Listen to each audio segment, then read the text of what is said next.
I don't think it needs explanation about what's happening in Ukraine. But with the decrease of media coverage and still hearing how bad things were, I had this feeling that I must travel to the border to help.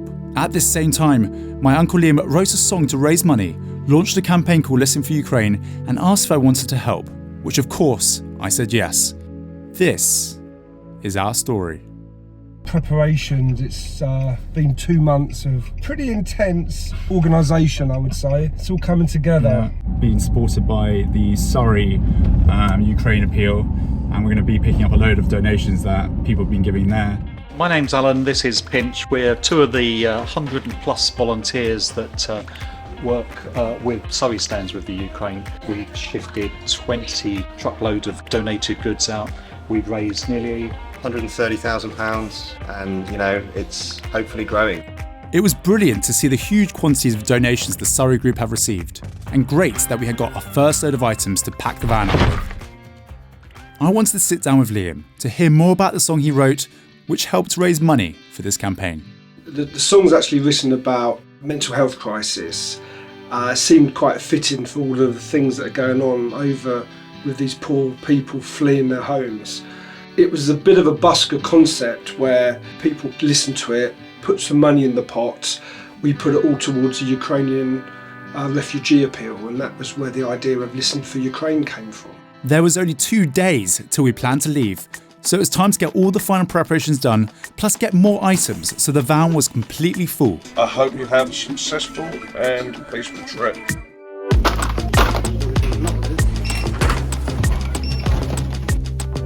Just had a delivery of stuff come in, 42 sleeping bags, 40 sleeping mats. Liam also bumped into these ladies who saw what he was doing while shopping and wanted to support. £40 here. Brilliant. I have donated before, and I just said to my friend, are you still, because I haven't seen any more on the television. With all the items packed up, it was time to start loading the van to see if all the boxes actually fit.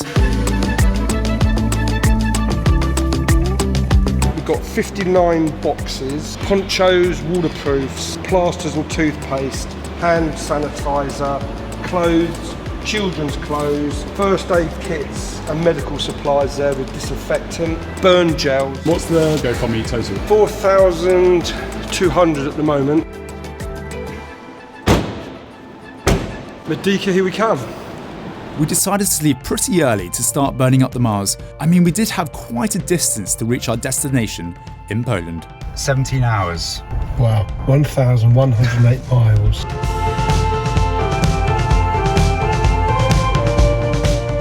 How are you feeling about the trip?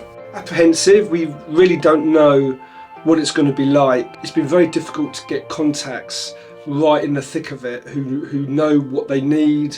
So what we've decided to do is we've purchased a lot of stuff here in the UK. We're going to do a lot of the shopping when we're in Poland.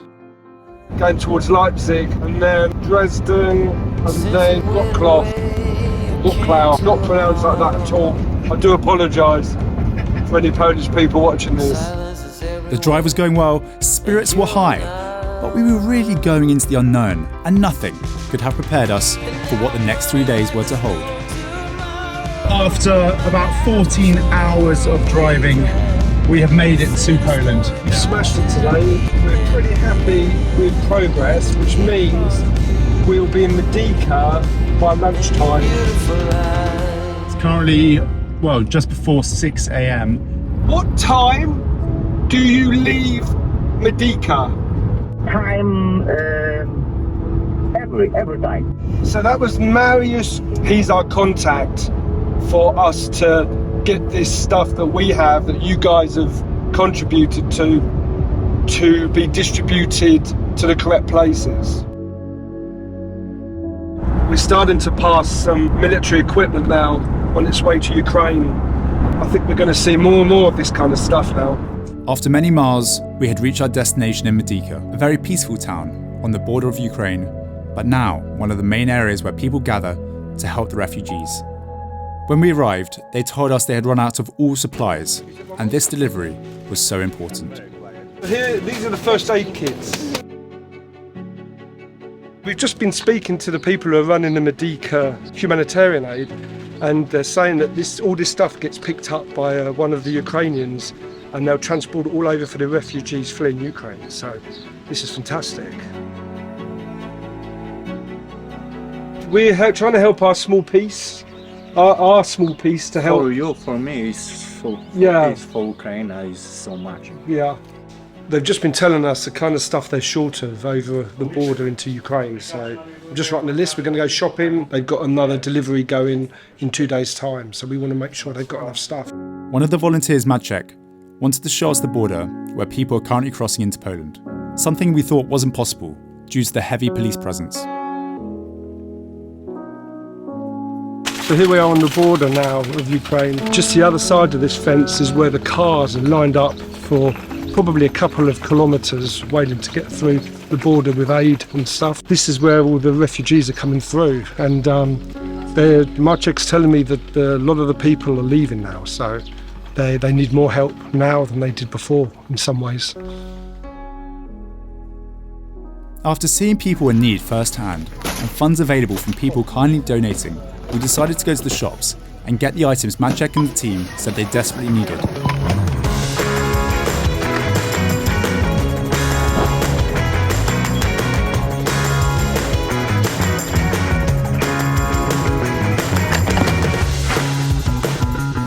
What number trolley is this today? 8, maybe 10.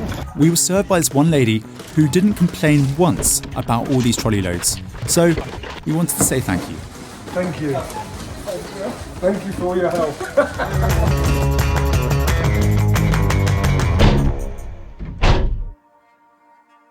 So this is day 2 of our drop-offs, and we're going to give them some more food. We've literally got a van full. The team in Medyka were some amazing people who are doing incredible work, so we were so grateful to have the resources to support even further with supplies. Very good. This storage room was completely empty before we arrived, and now was full of essential items ready to cross the border into Ukraine.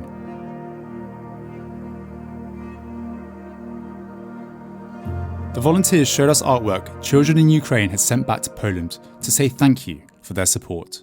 We had boxes of children packs that we prepared back in the UK, so we decided to take them to a local orphanage where children from Ukraine had been separated from their parents. Ой, супер! Глянь! Hey, a photographer! Is it a good photo? Yeah. Come here, you can wave.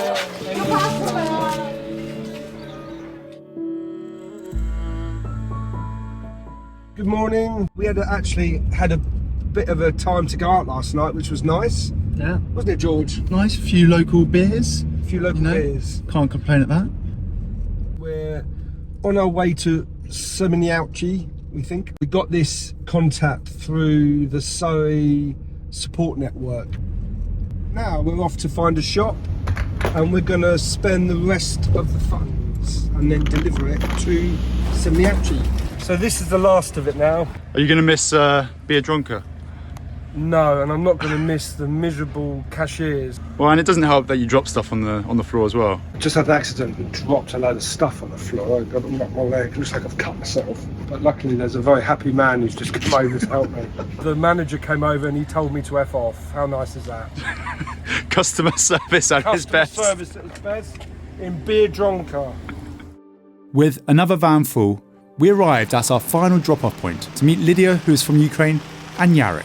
Hi Lydia, Liam, Yarek. Hi Yarek. So this is a warehouse, and you're having people come here to collect. Yes, and they take it. Yes, where you can get some food or some necessities, and there is some kind of buses that are going to Ukraine to the hotspots all the time. The orphanages, the hospitals, like right on the where it's really, really hot and where is the war. We've just had a tour of the facility here, and they're so well set up. They've actually got a place here to help the Ukrainians get a bank account, and they give them advice and they fill all the paperwork in for them. Our friend here, Lydia, is a translator for the team here. After the tour, it was time to do our final drop-off.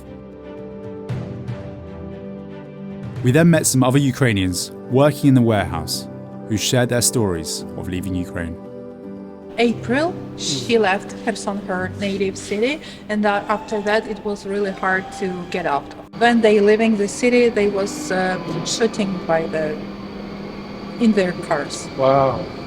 Lydia then talked to us about her story, which was hard to listen to. It's so amazing for someone in such a tough situation to be so positive and giving to others.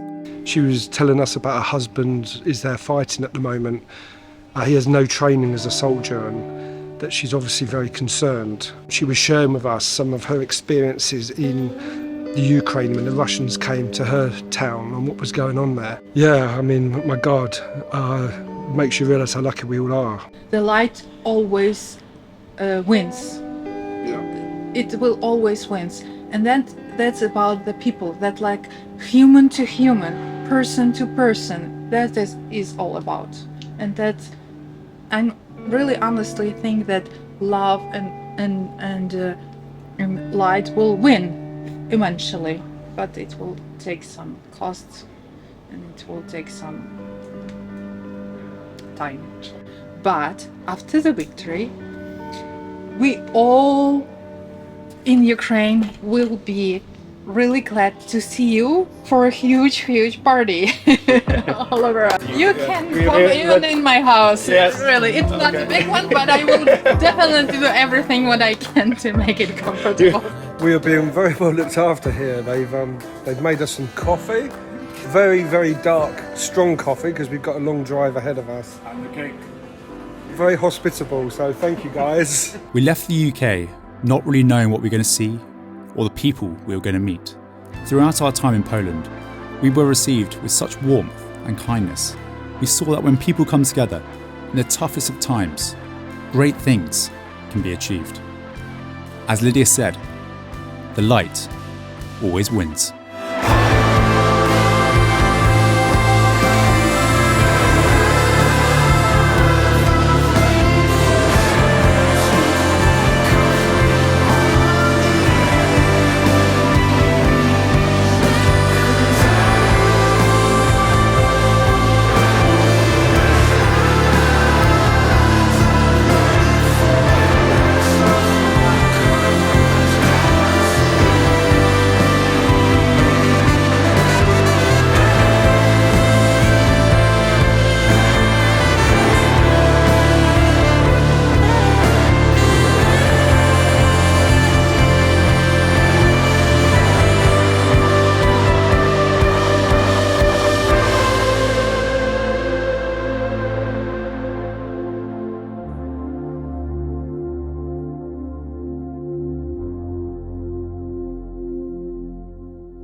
Listen for Ukraine. Thank you very much. Ukraine need help.